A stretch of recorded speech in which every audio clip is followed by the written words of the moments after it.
Bonjour à tous. Alors bienvenue sur Israël Torah. Alors aujourd'hui, un format un petit peu particulier. Euh, on va traiter d'un point, une question qui nous a souvent été posée. Je dis nous, et dans le nous, je voudrais mettre ici tous les rabbins en fait. On nous a souvent posé la question. Alors on attendait une certaine réponse en fonction de qui était le rabbin et de comment il était habillé. Mais en fait, c'est une question qu'on a posée à tous les rabbins. Vous la connaissez aussi sûrement. Alors, Kvod Harav, dis-moi. Qu'est-ce qui vaut mieux? Vaut mieux habiter en Israël et manger des grillades sur la plage à Kippour, ou vaut mieux être froum, relige, à Paris? Hein? Qu'est-ce que t'en penses, Kvod Harav? Alors évidemment, en général, celui qui est religieux à Paris, il demande pas ça à un rabbin de Paris. Et en général, celui qui mange des grillades à Tel Aviv, à Kippour, eh bien, il demande pas ça un rabbin qui mange des grillades à Tel Aviv à Kippour, parce qu'il n'y en a pas. Alors de quoi on parle? Moi, on m'a déjà posé souvent la question. Alors, on m'a étiqueté comme étant un rabbin sioniste. Je ne sais pas ce que ça veut dire. Pour moi, tous les rabbins sont sionistes, dans la mesure où sioniste, ça veut dire la volonté de revenir à Sion. Je ne connais pas vraiment de rabbins qui se disent, moi, je préférerais idéalement aller vivre en Alaska plutôt que d'aller vivre un jour, Bezrat Hashem, à Jérusalem. Donc, dans la mesure où je pense que tous les rabbins et tous les juifs ont dit depuis 2000 ans l'an prochain à Jérusalem, je me dis que tout le monde est plus ou moins attiré par cet idéal-là. Maintenant, moi, en tant que catalogué comme étant sioniste, alors on m'a souvent demandé, alors, qu'est-ce qui vaut mieux? Maintenant, quelle était la réponse que les gens attendaient que je dise? Eh bien, ils attendaient que je dise, bah évidemment qu'il vaut mieux être en Israël, quoi qu'il arrive, point, c'est tout. Ma première réponse, elle est très simple. Est-ce qu'il vaut mieux manger des grillades de porc sur la plage à Tel Aviv, ou alors être super froum, comme on dit dans certains milieux, à Paris? Ma réponse est, 2 secondes, on peut pas être normal? On peut pas faire la Torah à Tel Aviv? C'est pas possible. Donc d'abord, vous comprenez que c'est pas c'est mieux ça ou c'est mieux ça? C'est mieux de faire ce qu'Akadosh Baruch Hu nous a demandé. Et là, je tiens à vous le dire dans le début de cette vidéo. En tant que rabbin, je vais vous dire quelque chose qui est pas du tout nouveau. Moi, je suis très très égoïste, je trouve que Dieu, il est bien. Je trouve que sa Torah, elle est bien aussi. Je suis pour la Torah. Torah is good. Torah is beautiful. Donc, si tu me demandes à moi, est-ce que je pense qu'il vaut mieux faire les mitzvot ou vaut mieux ne pas faire les mitzvot, bien ma réponse va être assez peut-être étonnante, mais je pense que c'est mieux de faire les mitzvot. Voilà, ça c'est dit. Maintenant, je vais te dire un truc très simple. Dans la Torah, nous avons un grand principe de base qui est vrai pour toutes les mitzvot. Une mitzvah que je peux pas faire, pour X raisons, je m'en fiche. Par exemple, j'ai vraiment envie de faire Arbat Aminim cette année, j'ai commandé mon etrog et tout machin, mais Erev Achai, tous les stocks de etrogim ont été foudroyés sur place, il n'y a plus d'etrog, il n'y a plus un seul etrog dans le pays kasher. Terminé, pas d'etrog. Et même les etrogim qui étaient déjà chez moi parce que je l'avais préparé depuis 2 semaines, il a pourri. Plus d'étrog. Donc je ne ferai pas la mitzvah de Arbat Aminim à Sukkot. Mais si c'est pas de ma faute, je peux pas la faire, eh bien, ma'ale alav hakatuv keilu asa. Dieu le compte comme si tu l'avais fait. Et ça, c'est un principe qui est vrai pour toutes les mitzvot. Par contre, ça me saoule d'acheter un etrog. Oh, j'ai pas les nerfs. Coûte trop cher, j'ai pas le temps. Donc je ne fais pas mitzvah Arbat Aminim parce que je veux pas. Va falloir que tu t'arranges avec lui plus tard. Donc il y a une différence entre je peux pas et je veux pas. Et ce n'est absolument pas à moi de venir juger quelqu'un d'autre, de savoir si véritablement il peut pas ou s'il veut pas. Maintenant que cette introduction est faite, eh ben, on va tout de suite rentrer dans le sujet. Les amis, habiter en Israël, c'est une mitzvah. C'est une mitzvah des 613 mitzvot. Elle est marquée dans le Ramban, dans le commentaire du Ramban sur le Sefer HaMitzvot du Rambam. Eh bien, lorsque le Rambam finit sa liste des mitzvot assez, le Ramban va dire, voilà les mitzvot que, à mon avis, le Rambam n'a pas comptabilisé, mais qui sont des mitzvot. Et dans la mitzvah d'Alet, il dit que c'est une mitzvah d'habiter en Israël. Vous allez me dire, oui, mais Rabbi Moshe Dileon, le Mogillat Esther, lui, il dit que cette mitzvah avait cours jusqu'à la destruction du premier temple et n'a plus cours jusqu'au Mashiach. Marloquette, donc, Oui, certes, le problème c'est que d'abord, quand je vous ai dit le Ramban, vous saviez tous de qui je parle, et avant que je cite Rabbi Moshe Dileon, vous ne savez même pas qu'il y avait un monsieur qui s'appelait Rabbi Moshe Dileon. C'est Aleph, ça montre que au niveau de l'impact de la transmission de la Torah, ce n'est pas la même chose quand tu es le Ramban et quand tu es le Megillat Esther. Ça c'est Aleph. Et Bet, après cette marloquette entre les deux, eh bien mais alors tous les décisionnaires de la halacha, depuis le Ramban jusqu'à nos jours, ont tous été possèques comme le Ramban et pas comme le Megillat Esther. Ce qui veut dire qu'il y a une mitzvah d'habiter en Israël qui nous vient du verset Ve'orashtem et haaretz ve'ishavtem ba, et vous conquérerez la terre d'Israël et vous vous y implanterez, qui est marqué dans le livre de Bamidbar. Donc il y a une mitzvah d'habiter en Israël. Et donc je reviens à ce que je disais tout à l'heure. Comme toutes les mitzvot. Si tu peux pas, tu peux pas. Et si tu veux pas, tu t'arrangeras avec lui. Nous ne pouvons pas juger les gens qui habitent en France. Et je le redis, j'aimerais que tous les juifs viennent ici. Je pense que la place de tous les juifs est en Israël. Mais il y a des gens qui peuvent pas. Je sais pas, ça peut être pour des raisons de parnassa, ça peut être pour des raisons de santé, ça peut être pour des raisons familiales, je n'en sais rien. Et qui je suis moi pour rentrer dans les cœurs des gens? J'en sais rien. S'il veut pas, il va falloir qu'il s'arrange avec le patron. Mais s'il peut pas, ne l'exclus pas. Ne viens pas dire « Ah, tu n'es pas en Israël, donc… » ça veut dire que tu ne fais pas partie du peuple juif. De la même façon que ça ne viendrait pas à l'esprit de dire « Tu fais pas Shabbat, tu fais pas partie du peuple juif. » Non, ne me dites pas qu'il y a des gens qui pensent ça. C'est pas possible. D'ailleurs, il y a des gens qui ne sont pas en Israël. Il y a des gens, vous vous rappelez dans notre question qu'on a dit tout à l'heure, est-ce qu'il vaut mieux être comme ci ou est-ce qu'il vaut mieux être comme ça? Mais reprenons 2 secondes la première partie de la question. Est-ce qu'il vaut mieux être quelqu'un qui fait pas la Torah et qui transgresse Shabbat, mais qui habite en Israël?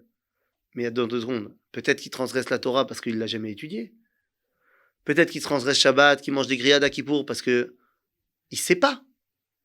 Peut-être que d'après la halakha, il est ce qu'on appelle Tinok Shenishba Ben Agoïm. Comme disait le Chazon Ish, de toute notre génération, que nous sommes comme un enfant perdu et déposé chez les nations. Un bébé. Et on a eu plein de cas comme ça dans la Shoah. Des parents qui ont abandonné des enfants de 1, 2, 3 ans dans des couvents, qui les ont protégés pendant la Shoah. Et ces enfants qui grandissent, qui n'ont jamais appris qu'ils étaient juifs, est-ce que tu peux leur tenir rigueur du fait qu'ils n'ont pas fait Shabbat? Bien évidemment que non. Donc, la question de est-ce qu'il vaut mieux, est-ce qu'il vaut mieux, est-ce qu'il vaut mieux? Les amis, il vaut mieux être normal. Il vaut mieux savoir qu'est-ce que Kadosh Baruch Hu il veut de nous, et essayer de faire en sorte de réaliser ce que Kadosh Baruch Hu il veut de nous. Si tu peux pas faire X ou Y chose, eh ben tu le fais pas. Et je vais te dire mieux que ça. Les gens qui veulent et qui peuvent pas, ce sont eux les plus frustrés de l'univers. Ils ont cette souffrance énorme. Alors on parle d'habiter en Israël, mais il y a d'autres mitzvot qui sont dans ce cas-là, où il y a des gens qui voudraient énormément faire la mitzvah et qui peuvent pas. Ils le vivent terriblement mal. Et ils prient tous les jours qu'un jour ils puissent le faire. De mon point de vue, tous ces juifs qui habitent encore en Chutz La'aretz, j'ai envie de les voir comme ces 2 options possibles. Parce que je ne veux pas imaginer, et je suis extrêmement naïf, mais je ne veux pas imaginer qu'il y a des gens qui savent que Akadosh Baruch Hu il veut qu'ils soient ici, qui savent et qui ont accepté sur eux de prendre la responsabilité de faire la Torah et les mitzvot, mais qui ont volontairement, consciemment décidé de cette mitzvah-là, je la prends pas. Ça n'existe pas, un truc comme ça. Je veux pas admettre que ça existe. Parce que c'est pas possible, quelqu'un qui me dit moi je suis super religieux, moi la Torah j'adore, moi je suis fan de Dieu, mais Shabbat ça me saoule. Ça n'existe pas. Le mec qui veut faire, il veut faire. Alors vous allez me dire, non mais attends, il y a des gens qui font petit à petit. Il y a des gens qui ont décidé de faire Teshuvah, qui ont décidé de faire la Torah, mais ils font pas tout d'un coup. La brioute. Léat. De la même façon, cette personne-là, qui peut-être commence à rentrer dans la cache-route et petit à petit, et finalement va à Léat, ça va aussi pour Shabbat, ça va aussi pour habiter en Israël. Le mec, il sait qu'il veut venir en Israël, mais il dit, d'accord, pour l'instant, je peux pas, machin. Alors, d'abord, je fais une préparation d'Ulpan à Paris, et puis après, je regarde si mes diplômes ils sont valables, et puis après. Je veux dire quelque chose qui n'est pas politiquement correct, mais je vais vous le dire parce que je l'ai fait. J'ai une élève qui est venue au séminaire en Israël, qui avait, alors je ne me prenez pas au mot parce que je ne suis pas un spécialiste à ce niveau-là, mais qui était en train de faire une spécialisation médicale. Ça faisait plus de 10 ans qu'elle avait fait des études de médecine. Et il lui restait donc une année pour terminer et valider sa spécialisation et devenir, je me rappelle plus quoi, je crois que c'est psychiatrie ou un truc comme ça. Et donc il lui restait un an, elle avait le droit de prendre 6 mois sabbatiques avant de terminer sa dernière année. Elle est venue au séminaire, et elle a été complètement métamorphosée, elle a dit ça y est, je reste, elle a dit je pars plus, je reste en Israël. Bon, d'un côté, tu te dis, c'est bien, j'ai bien réussi à lui enseigner la Torah d'Eretz Israël, mais je lui ai dit, mais non, tu vas pas faire ça. Il te reste un an là-bas. C'est pas comme si tu me dis, j'ai fait ma première année de médecine. Ou là, je te dis, mais fais tes valises et viens. Non, il lui reste un an à faire. Parce que sinon, tout ce qu'elle a fait est rendu invalide. Je lui ai dit, oui, moi, le rabbin sioniste, je lui ai dit, va, finis ton année et reviens après. Et tu pourras exercer en tant que médecin, psychiatre, machin, ici, vers Kol Besader. Si tu t'étais réveillé à cette prise de conscience en première année de médecine, j'aurais été le premier à te dire, lâche ta première année, viens ici. Viens ici, et tu sais quoi, fais médecine ici. Oui, c'est dur. Non, c'est faisable, il y en a plein qui l'ont fait. Mais là, elle pouvait pas. Elle voulait, mais elle savait pas qu'elle pouvait pas. Il y a des gens qui peuvent pas. Ne viens pas les juger. Ne viens pas essayer de dire que.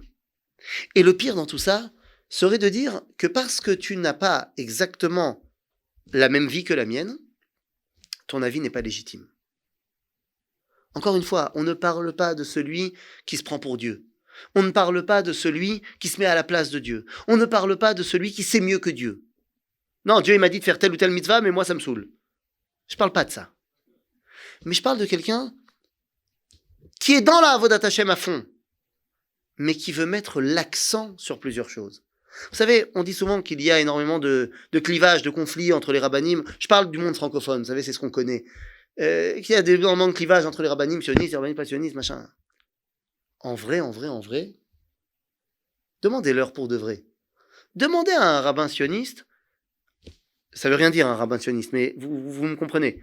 Demandez à un rabbin sioniste, ceux qui sont sur les différentes vidéos de Israël Torah, machin, demandez au Rav Kling, demandez au Rav Ben Arosh, demandez à tous ces rabbanim-là, est-ce qu'ils pensent que c'est bien d'être chafifnik dans la Torah? Est-ce que c'est bien d'être comme ci, comme ça, dans l'étude de la Torah et la pratique de la Torah? Mais évidemment qu'ils vont te dire que non. Évidemment qu'ils sont pour une Torah qui est pratiquée à 100% et qui est étudiée à 100%. Évidemment qu'ils vont te dire que la Torah, c'est la base de toute notre vie. Ils vont pas te dire, ouais non, la Torah, c'est bien 5 minutes par jour, mais le reste du temps, il faut que tu ailles planter des tomates dans la terre d'Israël. Ils te disent que toute ta plantation de tomates en terre d'Israël, elle est poussée par ton étude de Torah. Évidemment, de la même façon. Est-ce que vous pensez que tous les rabbanim qui sont plus étiquetés, chapeau, que vous pouvez voir sur Israël Torah, est-ce que vous pensez vraiment qu'ils pensent que la terre d'Israël n'est qu'une plaque, un plateau sur lequel on peut mettre des juifs, que finalement Israël ou Ouganda, c'est pareil? Bien sûr que non. Eux aussi, ils sont fans de la terre d'Israël. Eux aussi, ils ont lu la Torah. Et eux aussi, ils sont amoureux de ce qui se passe ici. Ça veut dire quoi? Ça veut dire que nous avons des choses à apprendre de tous les milieux. Et je vais vous le dire très sincèrement. Quand tu te balades dans des yeshivot du monde chapeau, tu ne peux qu'être émerveillé par l'amour qu'ils ont, tous ces étudiants de yeshiva, pour l'étude de la Torah.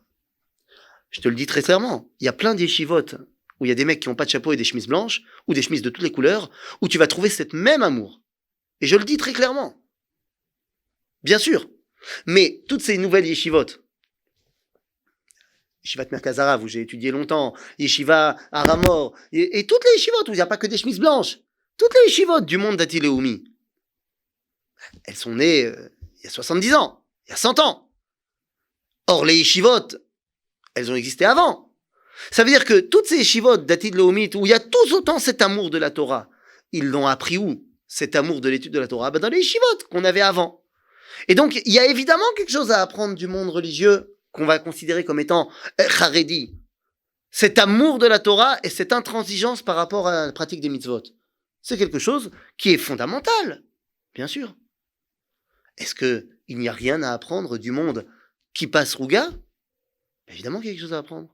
cet amour inconditionnel pour la terre d'Israël, cet amour inconditionnel pour chaque juif, cet amour inconditionnel pour le fait de protéger et de ressusciter le peuple juif en terre d'Israël. Mais c'est fondamental tout autant. Et donc on a évidemment à apprendre. Quoi, on n'a rien à apprendre de l'abnégation et de la Havat Israël qu'il y a dans le monde Chabad? Il y a tout à apprendre de comment le rabbi il a réussi à enseigner à ses élèves comment, quel que soit un juif, c'est un juif. Bien sûr qu'il y a tout à apprendre. En d'autres termes, il y a évidemment de quoi apprendre là et là. Vous savez, il y a 250 ans, il n'y avait pas encore le débat religieux sioniste face à Haredi. Ça n'existait pas encore. Tout le monde était sioniste. Bon, ils n'habitaient pas en Israël parce qu'ils ne pouvaient pas, mais ils étaient tous sionistes, donc il n'y avait pas encore de clivage. D'ailleurs, Haredi, ça veut dire Chared Ledvar Hashem. Ça veut dire qui craint la parole de Dieu. Je me considère comme Haredi. Ouais, j'ai pas de chapeau. Enfin, j'avais un chapeau. J'avais un chapeau le jour de mon mariage, et puis, dans un de nos voyages, ma femme a oublié mon chapeau à l'aéroport de Zurich, et depuis, j'ai plus de chapeau. Voilà pour la petite histoire. Quoi qu'il en soit, on est tous Haredim. Qu'est-ce que ça veut dire? Quoi, il y a des rabbins qui sont pas Hared Ledvar Hashem? Bien sûr! Il y a 250 ans, il y avait un autre débat, une guerre terrible entre ce qu'on a appelé les mitnagdim et les chassidim. Entre les élèves du Baal Shem Tov et les élèves du Gaon de Vilna. Mais un vrai combat, attention. Ça a été jusqu'à la délation, ça a été terrible. Bien plus grave que les petites disputes qu'on a aujourd'hui entre nous. Finalement, le Rav Tzvi Yehuda Kook va nous expliquer qu'on avait besoin de ces deux dimensions parce qu'elles reflètent deux dimensions différentes de la Avodat Hashem. Rav Tzvi Yehuda nous dit que le Gaon de Vilna, la Torah des mitnagdim, des litaïm, c'est ce qu'il appelle Kedushat Yerushalayim. Alors que la Torah du Baal Shem Tov et de ses élèves, c'est ce qu'on appelle Kedushat Shiloh. Quelle est la différence? Vous savez, il y avait le Beth Amikdash à Jérusalem, il y avait le Mishkan à Shiloh. Or, d'après la Halakha, lorsqu'il y avait le Beth Amikdash à Jérusalem, les korbanot que tu pouvais manger toi, pas ceux des Kohanim, les korbanot que toi tu peux manger, tu pouvais les manger Bekol Ha'ir. C'est-à-dire qu'il fallait être dans les murailles de Jérusalem. Alors qu'à l'époque du Mishkan de Shiloh, ces mêmes korbanot, tu pouvais les manger Bekol Haroé. C'est-à-dire que tu pouvais les manger aussi loin que tu puisses avoir une petite vision sur Shiloh. En d'autres termes, la Gdusha du Baal Shem Tov, c'est une Gdusha qui va à l'extérieur, qui sort du Beth Amidrash, face à la Gdusha du Gaon de Vilna, qui était la Gdusha à l'intérieur du Beth Amidrash. Du Beth Amidrash. Dit le Rav Tzvi Yehuda, on a besoin de ces deux dimensions. On a besoin d'avoir un Beth Amidrash fixe à l'intérieur, où toute la Gdusha est recroquevillée à l'intérieur, pour une fois que tu t'en es rempli, sortir à l'extérieur. En d'autres termes, nous dit le Rav Tzvi Yehuda, on doit tous commencer par être mitnaged pour finir chassid. C'est-à-dire, on doit tous commencer par se remplir à l'intérieur du Beth Amidrash pour pouvoir influer le Beth Amidrash à l'extérieur. Aujourd'hui, il n'y a plus de débat entre les mitnagdim et les chassidim. Tout le monde est conscient que c'est des Anaché Ovdei Hashem, c'est des gens qui servent à Kadosh Baruch Hu, et on a besoin d'eux. Notre débat actuel, franchement, ça sera plus un débat, c'est déjà presque plus un débat, et ça sera plus un débat bientôt. C'est-à-dire que tout le monde comprend que l'avenir du peuple juif est en terre d'Israël. Tout le monde comprend que l'idéal du peuple juif est en terre d'Israël. Tout le monde a envie de réaliser cet idéal. Certains, pour l'instant, ne peuvent pas le réaliser. Bezrat Hashem, eux prient, et nous aussi on prie pour eux, qu'ils puissent le réaliser. Et tout le monde comprend que celui qui a réalisé, qui est monté, qui a fait l'Alia, c'est pas un idéal, une fois que tu es en Israël, de manger du jambon. Non, c'est pas un idéal, c'est pas le but. Tout le monde le comprend. Ce qui veut dire que le clivage, sioniste, pas sioniste, machin, c'est pas un vrai clivage. Alors certains me diront, ouais, mais alors pourquoi tu t'habilles pas comme les autres rabbins, c'est plus sérieux. Bon, la vérité, c'est vrai, c'est plus sérieux.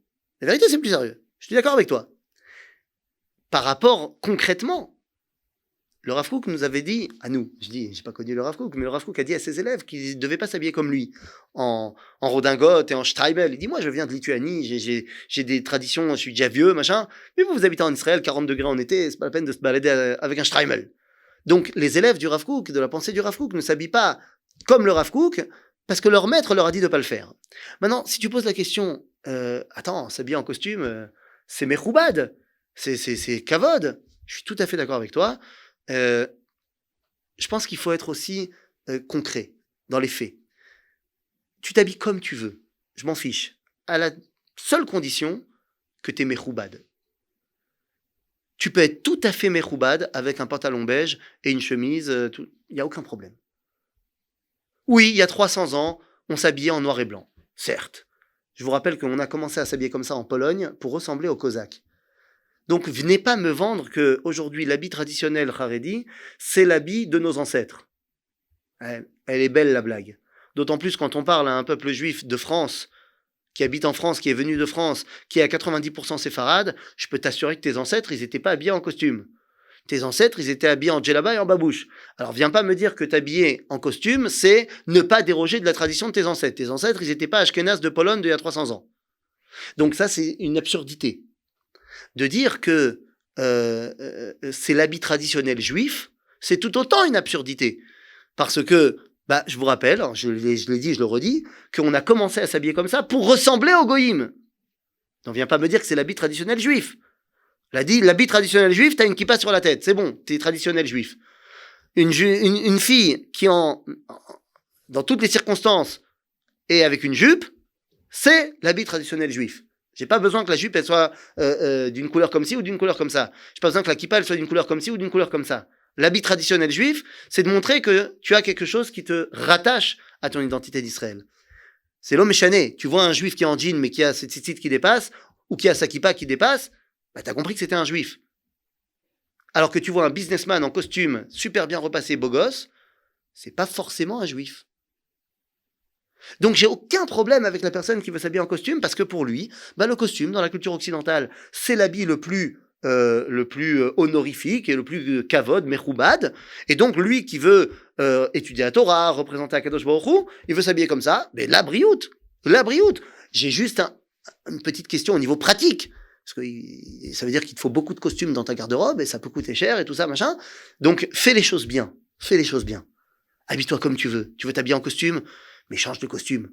Je veux dire, faut pas que le jeudi, les gens ils puissent plus être assis à côté de toi parce que ton costume, il a déjà 3 semaines. C'est pas possible. C'est pas possible. De la même façon, tu veux t'habiller en chemise blanche, il y a pas de problème. Mais la chemise blanche, elle se salit rapidement. Donc, dès que ta chemise blanche, elle est sale, tu la changes. Tu veux t'habiller autrement, habille-toi autrement. Il faut que quand les gens, ils te voient, tu représentes quelque chose qui est mechoubad, qui est classe. Parce que tu es un enfant d'Akadosh Baruch Hu, et donc tu veux représenter quelque chose de bien. C'est tout. Après, ton costume, il est gris, il est bleu, il est marron, je m'en fiche. Et tu veux que je te dise, Akadosh Baruch Hu aussi, il s'en fiche. Parce qu'il n'y a pas toujours eu des costumes. Avraham Avinu, il s'est pas baladé en costume. V'akol beseder. Donc, tu t'habilles comme tu veux, et viens pas me dire que parce que t'es habillé comme ci ou comme ça, t'es plus religieux. C'est complètement absurde. Ne viens pas dire que c'est pas bien de s'habiller en costume. C'est très bien de s'habiller en costume, mais c'est très bien de s'habiller comme tu veux. À condition que tu représentes quelque chose qui impose le respect et la dignité. Et comme je disais tout à l'heure, finalement, tous les mondes se rejoignent. Tous les mondes se rejoignent. On est tous en recherche du même idéal. Il s'agit juste maintenant de comprendre qu'est-ce que j'ai à apprendre de l'autre. Parce que j'ai quelque chose à apprendre de lui. Et je peux te l'assurer que tu as quelque chose à apprendre de lui. J'ai passé en revue tout à l'heure le monde l'Itaï de la Yeshiva et l'engouement pour l'étude de la Torah. J'ai parlé de l'amour de chaque juif chez Chabad. J'ai parlé de l'amour de la terre d'Israël et du destin collectif du peuple juif dans le monde qu'on appelle Dati Leumi. Mais la liste n'est pas exhaustive. C'est à toi de faire le pas et de voir qu'est-ce qu'il y a chez l'autre que toi tu n'as pas et que tu peux commencer à prendre pour toi. Dans les 10 commandements, on a dit Lo tachmod. Ne sois pas jaloux de ce que l'autre il a. Nachon. La jalousie, c'est pas bien. Sauf quand il s'agit de ce qu'on appelle kinat sofrim tarbe chokhma. Que l'autre, il a quelque chose de bien, il dit, attends, c'est pas que j'ai pas envie qu'il ait. C'est que s'il a quelque chose de bien, moi aussi, je peux avoir quelque chose de bien. J'ai reçu de mes maîtres, et en premier lieu, du Rosh Yeshiva, du Machon Meir, du Rav Dov Bigon, Shlita, qui nous avait dit toujours, c'est son slogan, si tu as quelque chose de bien, ne le garde pas pour toi, donne-le aux autres. C'est ça le message. Le message, c'est qu'il y a quelque chose de bien à prendre chez toi et chez moi aussi. Prends-le. Prends-le et fais un mix. Fais un mix. Alors, je te dis pas que moi, je suis le mix, hein. Ouh là là, moi, j'ai encore plein de choses à apprendre. Mais à mon tout petit niveau, à mon tout petit niveau. J'essaye, par exemple, alors ici sur Israël Torah, on parle du Rav Kook. Quand je donne des shiurim, eh bien, dans mes sources, dans mes feuilles de sources, il y a toujours soit des rabbanim à tendance sioniste, soit des rabbanim pas du tout. J'ai aucun problème de mettre de pair un enseignement du Rav Tzvi Yehuda Kook et du Chazon Ish. Ça me va tout à fait. De Reb Chaim de Brisk et du natif de Vologine, qui sont d'ailleurs enterrés côte à côte. Apprends de tout le monde. Tu me vois habillé ici en pantalon beige et en chemise blanche. Dans quelques jours, ce sera Shabbat, je serai habillé en costume. On prend de là, on prend de là. J'ai été faire mon service militaire, j'ai essayé de défendre mon pays. J'essaye aujourd'hui de défendre la qualité et la force d'habiter en Israël. D'un autre côté, j'essaye d'enseigner à ma communauté et à mes amis, à ma famille, l'importance de l'étude de la Torah. Mon fils m'a vu terminer le Daf Yomi il y a quelques semaines et il m'a dit « J'ai envie de commencer avec toi ». Alors je lui ai dit peut-être que c'est un petit peu trop tôt, à 9 ans, de commencer le Daf Yomi en Gemara. Donc ça fait maintenant quelques semaines qu'avec mon fils, on a commencé la Mishnah Yomit. On étudie tous les jours. Et même quand je suis en déplacement, il m'appelle, on étudie, on a notre temps d'étude ensemble. Parce que c'est fondamental de persévérer et d'aller encore plus loin dans l'étude de la Torah, dans la pratique de nos commandements. Essayez de mixer, de trouver ce qu'il y a chez l'autre qu'il n'y a pas chez toi. Et comme ça, tu arriveras à créer un juif, tout simplement, un Ben Israël, qui saura comment dévoiler Akadosh Baruch Hu au XXIe siècle. Je pense que c'est ça le message. Alors, est-ce qu'il vaut mieux être comme ci ou comme ça ? Bien, ma réponse est simple, vaut mieux être normal. À bientôt les amis.